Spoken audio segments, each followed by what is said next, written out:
Sir ये जो वेले लोग हैं, एक तो ये कुछ कर भी नहीं पाते हैं, इनके पास इनके हाथ कुछ नहीं लगता है, लेकिन देखने में आया कि यही लोग जो है वो फिर किसी से लूटपिट भी जाते हैं, फ्रॉड का शिकार भी होते हैं, फिर रोते रहते हैं, फिर उसे गालियाँ मुगलजात बक रहे होता है। तो क्या वजूह है? उनके पास होता भी कुछ नहीं है, फिर लुट भी जाता है। असल में जब फारिग दिमाग होता है ना, वो शैतान की आमाजगाह होता है। तो वो ये सोचते हैं कि यार शॉर्टकट क्या होना चाहिए, लॉटरी कैसे निकलेगी, प्राइस बॉन्ड कैसे लगेगा, छप्पर कैसे फटेगा और माल कैसे गिरेगा।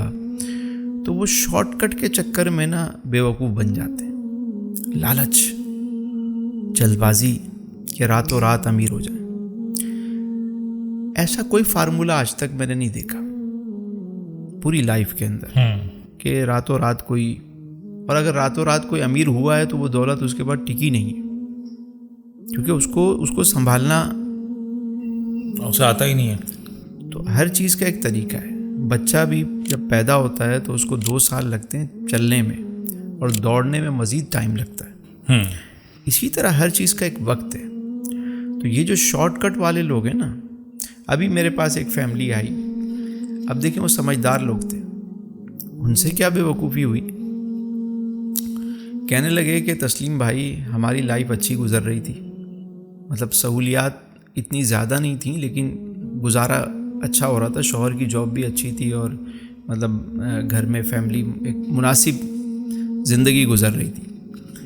कहने लगे हुआ ये कि हमारे मोहल्ले में एक शख्स आके रहने लगा, उसकी बड़ी अच्छी गाड़ी, बड़ा अच्छा सिस्टम उसका। तो हमने पता किया, उसकी औरत हमारे घर आए तो बहुत सारी चीज़ें दे जाए, कभी कुछ कभी कुछ।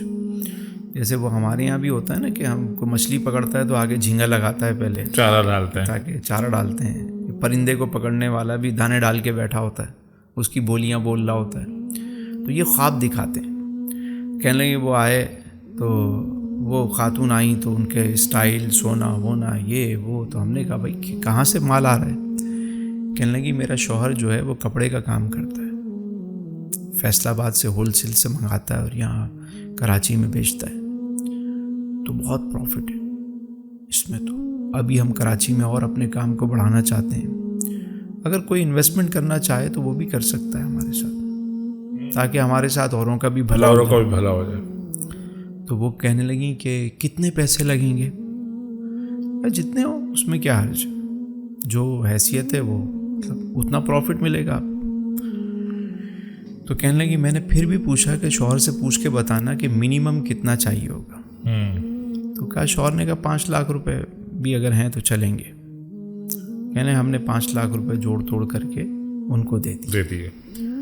तो उन्होंने हमें महीने का 50,000 रुपये प्रॉफिट देना शुरू कर। 50,000? हाँ।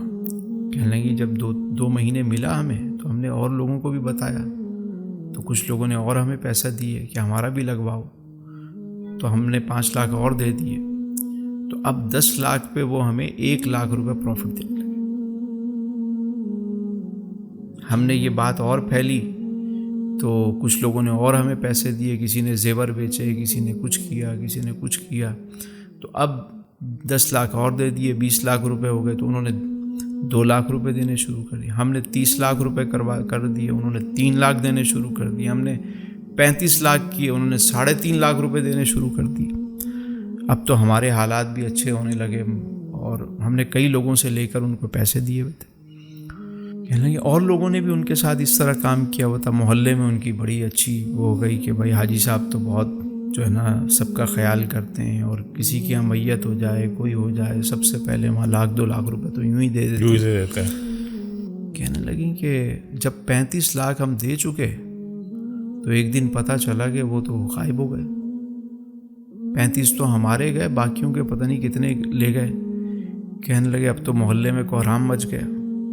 अच्छा हमारे तो 5 थे, 30 तो हमने लोगों से लेकर दिए थे। अब मेरे पास आए कि आप बताएं कि हम क्या करें, कैसे करें, इससे कैसे निकलें, कोई वजीफ़ा बताएं, कोई चीज़ बताएं। मैंने जो खैर उनको समझाना था, बताना था, वो तो मैंने बताया उन्हें।